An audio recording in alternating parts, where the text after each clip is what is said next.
A methamphetamine epidemic is ravaging the Kingdom of Tonga, and authorities are struggling to cope with the drug's destructive effects.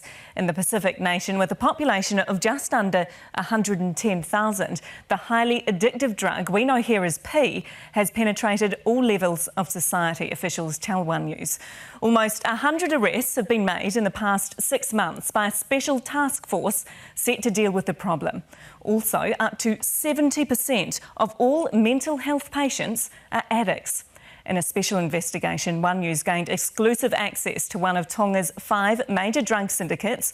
In the first of a 2-part series, Pacific correspondent Barbara Drever looks at how the drug gangs operate and who they target.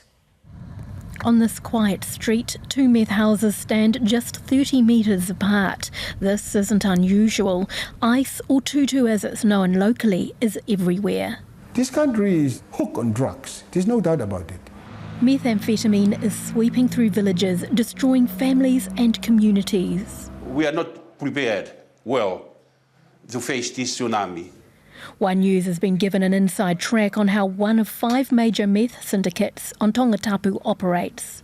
The group, which distributes to dealers in 7 villages, as well as individuals, imports kilos of methamphetamine from Sydney. There are people in government that brings the thing over, and I just distribute to the village. Our stuff comes in containers. The people there operating, they know, and they let it out. It sells for 400 to 600 Tongan paanga for a gram. That's 300 to 400 New Zealand dollars. Most of the dealers are armed. Some of the weapons come from America and also the Chinese people. They bring them in from China mixed in with imported goods. While the better quality meth is imported, small labs are springing up around the island. A lot of little labs are making their own version of it, but it's not actually the right ingredients, so they mix it up and deal it to villages. Most of the small and mid-level dealers in Tonga are also users. We're told those involved can be found in every level of society. That's echoed by Dr. Mapa Poloka, who works with addicts. In some church, ministers involved too. In the dealing? In the dealing, trafficking. Also involved, civil servants, politicians, traditional leaders, customs, and even the police are not immune. We need people with courage, integrity, because network of dealing drugs, they have the money, they have the people, and they are very strategic and powerful. Since April, a special drugs task force set up to deal with the kingdom's meth problem has made 96 arrests, most in the capital Nuku'alofa, with bus in these urban areas. I'm very worried about it.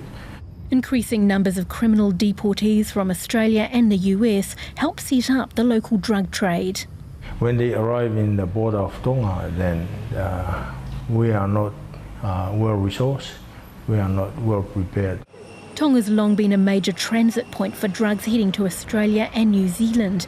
Now it's also a destination. These syndicates take the opportunity to make money from the local market which they've created, where there's a weak economy.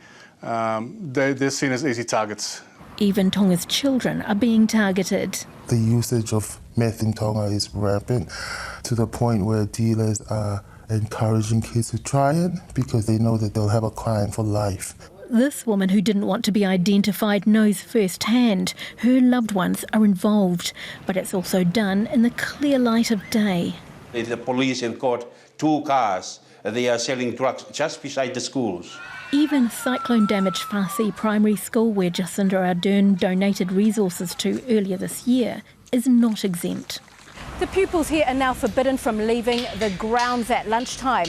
That's because the school found out dealers were waiting outside and offering the children small amounts of cash to make meth deliveries in town. For this small island nation, the growing scourge of meth is devastating. Tonga now coming to grips with its new title, the Kingdom of Ice.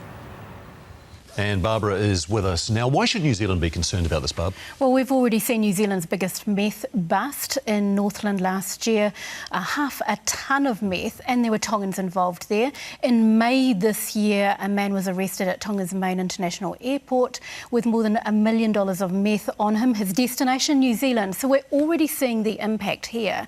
But the fear is that while Tonga's meth labs at the moment are very small and very basic, I'm told the quality is terrible, that will change. And when it does, we can expect to see that and other illegal substances on our market here in New Zealand. And you've got more on this tomorrow, Barb. Yes, absolutely.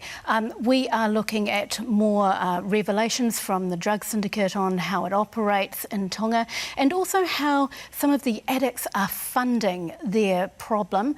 And there are some surprises there.